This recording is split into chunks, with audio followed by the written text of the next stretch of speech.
Assalamualaikum warahmatullahi wabarakatuh dan salam sejahtera.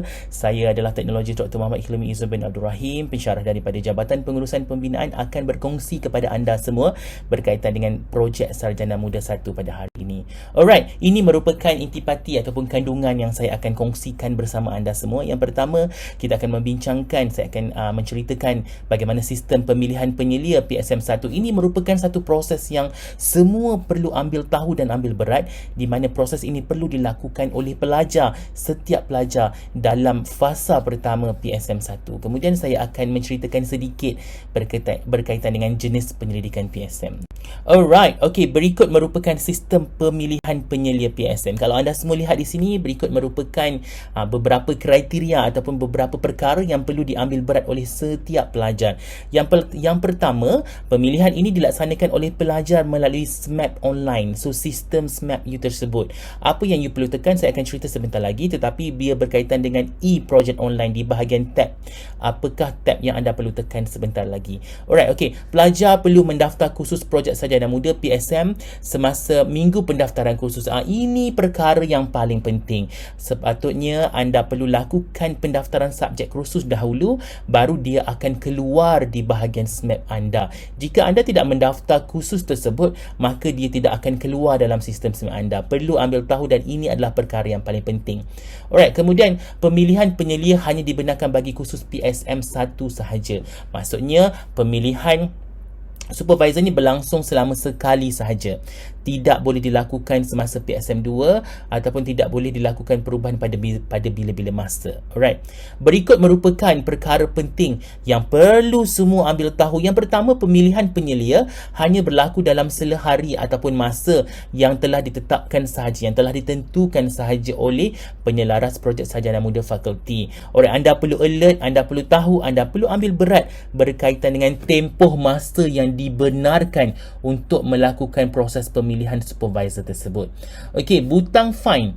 Okey, butang fine ni akan wujud dalam sistem SMAP anda, akan kelihatan sepanjang sela masa yang telah ditetapkan. Okey, sela masa aktif lah. Jika ia diberi tempoh selama 3 hari, butang fine ini akan appear dalam tempoh 3 hari. Selepas hari keempat, maka dia akan automatically hilang. Alright. Kemudian pemilihan adalah berdasarkan kepada pemilihan yang telah dijalankan dan telah ditetapkan oleh penyelaras jabatan, penyelaras program masing-masing.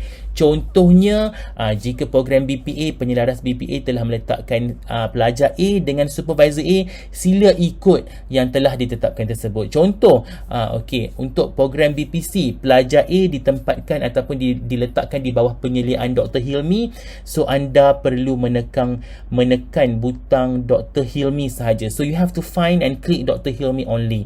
Jangan sesekali klik orang lain ataupun jangan sesekali you ubah sesuka hati. So ini akan mendatangkan masalah bukan sahaja kepada orang lain, malah kepada diri you sendiri. Alright. Pelajar tidak dibenarkan menukar penyelia lain semasa proses pemilihan penyelia di dalam SMAP. Maksudnya, you telah ditetapkan, ada proses yang telah dilaksanakan. Kalau A dengan A, so you have to follow A dengan A. Jangan sesekali ubah. Alright.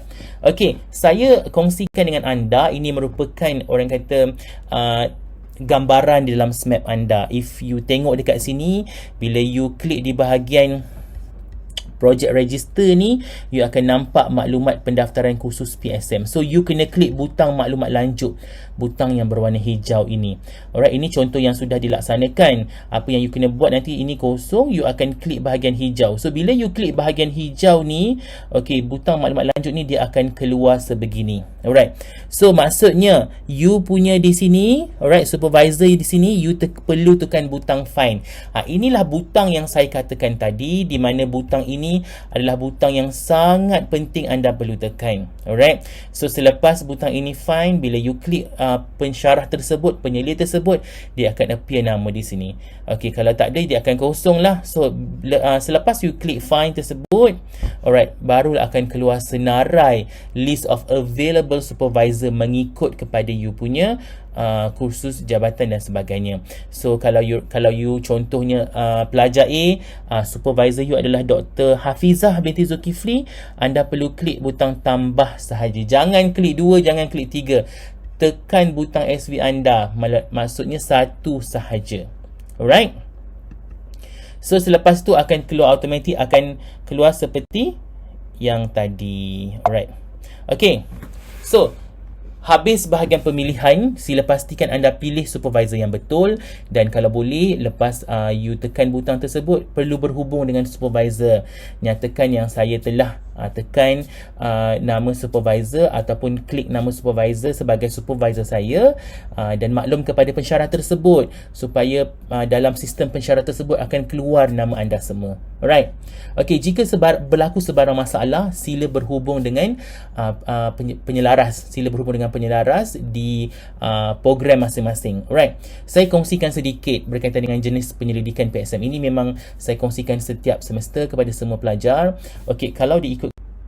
Alright, ini merupakan type of research in BDP dalam Bachelor Degree Project, dalam PSM lah, dalam FYP.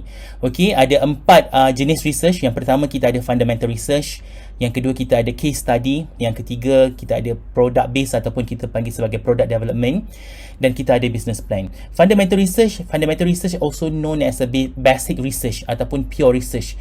Okay, ini merupakan normal ataupun basic research yang dijalankan, kajian yang dijalankan.